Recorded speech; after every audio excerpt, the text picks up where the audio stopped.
একটা বছর পর আমরা বেরিয়ে পড়লাম। লাস্ট ইয়ারও আমরা এভাবেই হঠাৎ করেই প্ল্যান করে নিজেরা সমস্তটা প্ল্যান করে গিয়েছিলাম থাইল্যান্ড আমাদের হানিমুন ট্যুরে। তো সেখানে আমাদের ভীষণ ভালো এক্সপেরিয়েন্স হয়েছে। নতুন জায়গা, নতুন দেশ হওয়া সত্ত্বেও আমরা ভীষণ এনজয় করেছি। কোনরকম কোনো অসুবিধা হয়নি। ওখানকার মানুষজন ভীষণই হেল্পফুল। ভীষণভাবে আমাদের সাহায্য করেছে যেকোনো রকম অসুবিধা, যেকোনো রকম ভাবে যেরকম যা অসুবিধা হয়েছে আমরা হেল্প পেয়েছি ভীষণভাবেই। তো আমাদের যার জন্য কোনো অসুবিধাই হয়নি। থাইল্যান্ড ট্রিপ আমাদের ভীষণ সুন্দর ছিল। খুব ভালো এনজয় করেছি আমরা। তো এবারেও আমরা বেরিয়ে পড়েছি আরেকটা নতুন দেশ এক্সপ্লোর করতে। তো এইভাবেই আমাদের জার্নিটা শুরু হলো। চলো দেখি ঘুরে কিভাবে আমরা কোন কোন জায়গা ঘুরতে পারি, কোন কোন জায়গা এক্সপ্লোর করতে পারি তোমাদের সাথে।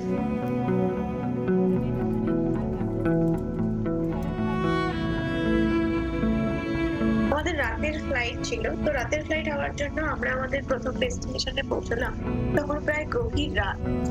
আমাদের প্রথম ডেস্টিনেশন হোচিমিন সিটি, ভিয়েতনাম। পরের দিন সকালে আমরা বেরিয়ে পড়লাম ব্রেকফাস্ট সেরে শহরটা ঘোরার জন্য। হোচিমিন ভীষণই সুন্দর সাজানো গোছানো শহর। তো আমরা গিয়েছিলাম ডিসেম্বরে। আর আমরা যেরকম দেখলাম ডিসেম্বরে এখানে টেম্পারেচার অলমোস্ট আমাদের এখানে কলকাতায় যেরকম ফেব্রুয়ারি মার্চ এপ্রিলে যেরকম ওয়েদার থাকে সেরকমই ওয়েদার। আর এই গরম, এই যে টেম্পারেচার, এটাই এই যে হালকা গরম বা যেরকম গরমের পরিবেশ থাকে আমাদের এখানে, সেটাই ওখানকার, ওদের কাছে ওটাই আবার শীতকাল।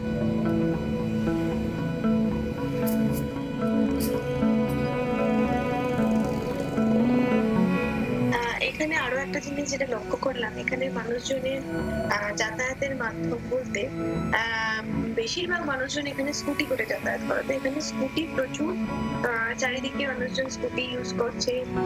মানে ছেলে মেয়ে নির্বিশেষে বিভিন্ন কাজের জন্য তারা স্কুটিতেই ম্যাক্সিমাম টাইম দেখছি ট্রাভেল করছে। তো এই জিনিসটা খুব ভালো লাগলো।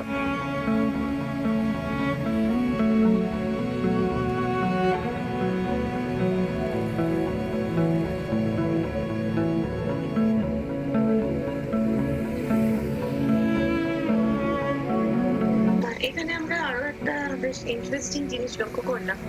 সেটা হচ্ছে এখানের মানুষজন আমরা যেরকম কোথাও আড্ডা বা কারোর সাথে বন্ধুদের সাথে একসাথে মিট করবো, আমরা জেনারেলি রেস্টুরেন্টের ভেতরে আমরা আড্ডা দিই বা কোনো শপিং মলে।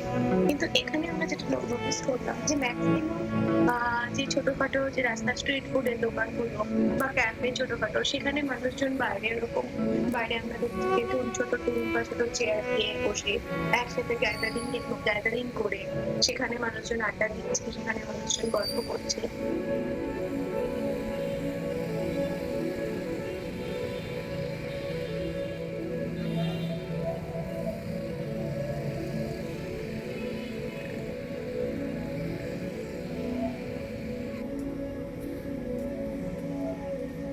হোচিমিন শহরের আশেপাশে যে সমস্ত ঘোরার জায়গাগুলো রয়েছে তার মধ্যে একটা অন্যতম ঘোরার জায়গা হলো ইন্ডিপেন্ডেন্স প্যালেস। তো আমরা এখন ওই ইন্ডিপেন্ডেন্স প্যালেসের দিকেই যাচ্ছি। আর এই ইন্ডিপেন্ডেন্স প্যালেসের সাথে অনেক ইতিহাস জড়িয়ে আছে। যেহেতু আমরা জানি সকলেই যে ভিয়েতনামের সাথে আমেরিকার যখন যুদ্ধ হয়েছিল, তো তখন ভিয়েতনাম ভাগে ভাগ ছিল। একটা হচ্ছে সাউথ ভিয়েতনাম আর একটা হচ্ছে নর্থ ভিয়েতনাম। তো এই সাউথ ভিয়েতনামেরই রাজধানী ছিল হোচিমিন সিটি। আর এই হোচিমিন সিটির যিনি প্রেসিডেন্ট ছিলেন তারই বাসস্থান এবং অফিস সবটা মিলিয়ে এই ইন্ডিপেন্ডেন্স প্যালেস। তো চলো আমরা এই ভেতরে ইন্ডিপেন্ডেন্স প্যালেসের ভেতরে যাই।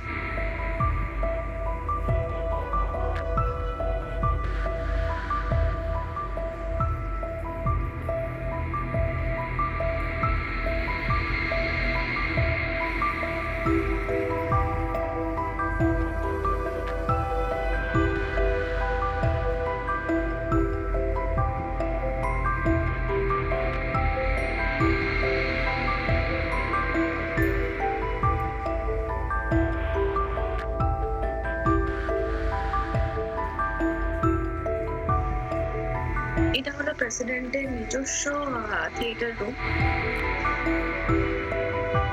এটা হলো প্রেসিডেন্টের বেডরুম। দেখতে পাচ্ছি আমরা ভীষণ সুন্দর।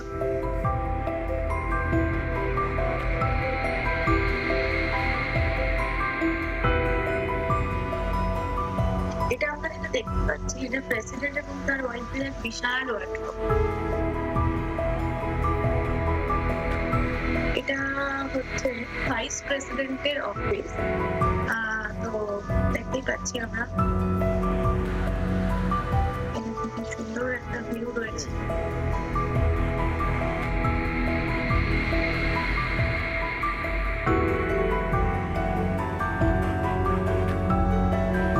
আর এই বিশাল হল ঘর যেটা আমরা দেখছি এটা হচ্ছে ভাইস প্রেসিডেন্টের মিটিং।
এটা আমরা যেটা দেখতে পাচ্ছি সেটা ইন্ডিপেন্ডেন্স প্যালেসের কিচেন।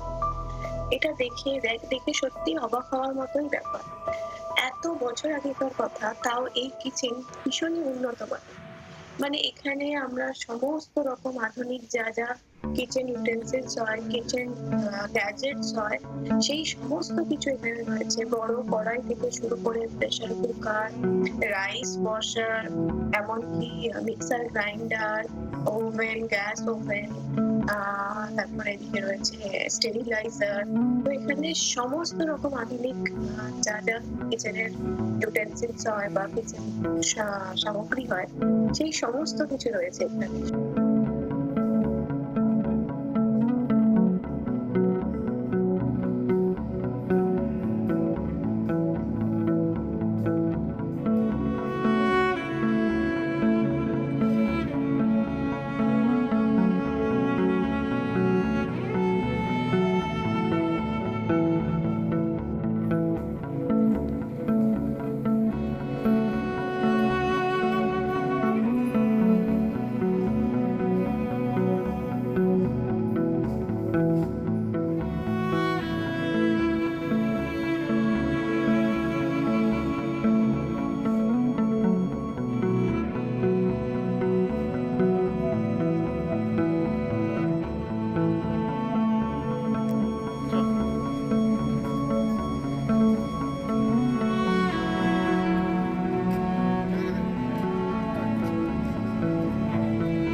ওয়ার মিউজিয়ামে এন্ট্রি ফি দিয়ে ঢুকলাম। এখানে আমাদের এন্ট্রি ফি লেগেছিল 40,000 ভিয়েতনামিজ ডলার, যেটা ইন্ডিয়ান কারেন্সিতে অ্যাপ্রক্স 130 রুপিস পার হেড। তো এখানে আমরা ঢুকে প্রথমেই যেগুলো দেখতে পাচ্ছি সেগুলো হচ্ছে এই যুদ্ধের সময় ব্যবহৃত যাবতীয় সব জিনিসপত্র, যেমন ধরুন হেলিকপ্টার, কামান, ট্যাঙ্ক, এই সমস্ত জিনিসগুলো এখানে সুন্দরভাবে সংরক্ষিত করা হয়েছে।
এই জায়গাটাতে আমরা দেখতে পাচ্ছি যুদ্ধের সময় যে সমস্ত বোম ব্যবহার হয়েছিল সেগুলো এখানে ডিকমিশন করে সংরক্ষণ করা হয়েছে।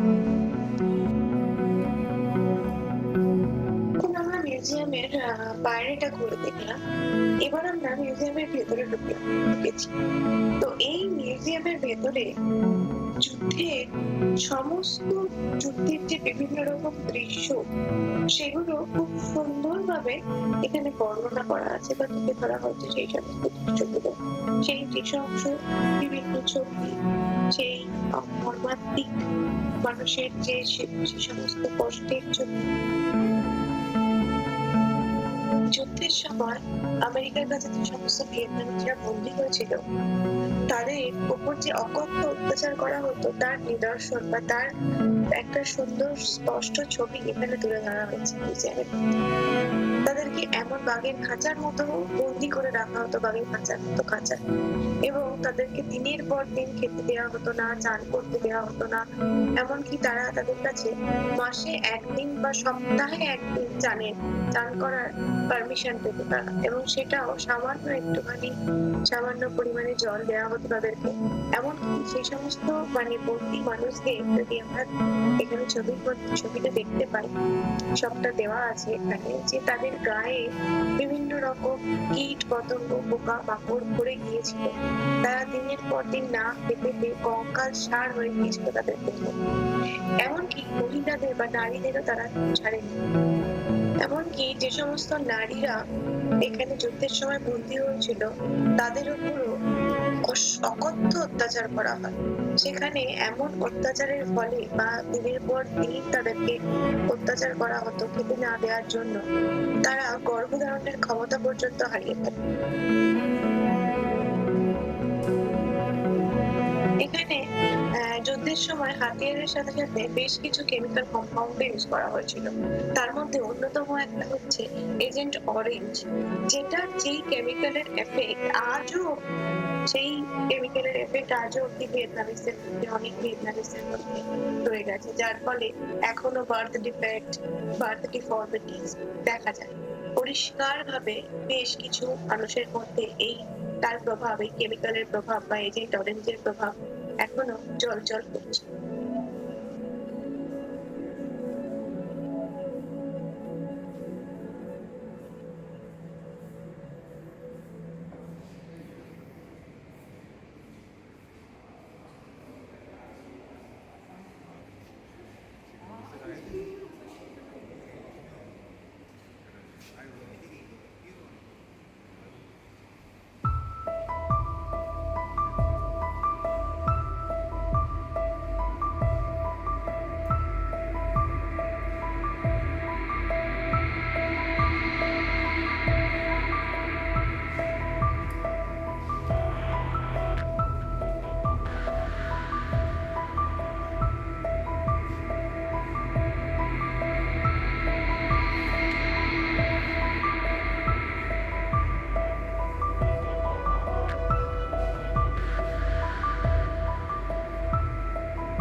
হোটেলে রেস্ট নিয়ে খাওয়া দাওয়া করে বিকেলে বেরিয়ে পড়লাম ওয়াকিং স্ট্রিটের দিকে। তো আমাদের হোটেলের জাস্ট কিছুটা দূরে ছিল ওয়াকিং স্ট্রিট।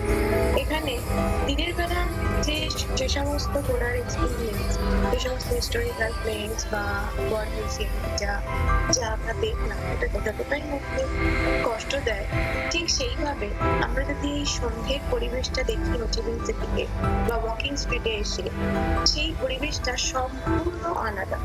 এখানে জমজমাট একটা রাস্তা, জমজমাট পরিবেশ, যেখানে মানুষজন নিজেদের এনজয় করছে, ভীষণ ভাবে লাইট দিয়ে সাজানো গোছানো একটা জায়গা, মানে প্রচুর লাইট, সাউন্ড, মিউজিক, সমস্তটা চারিদিকে জমজমাট হয়ে আছে।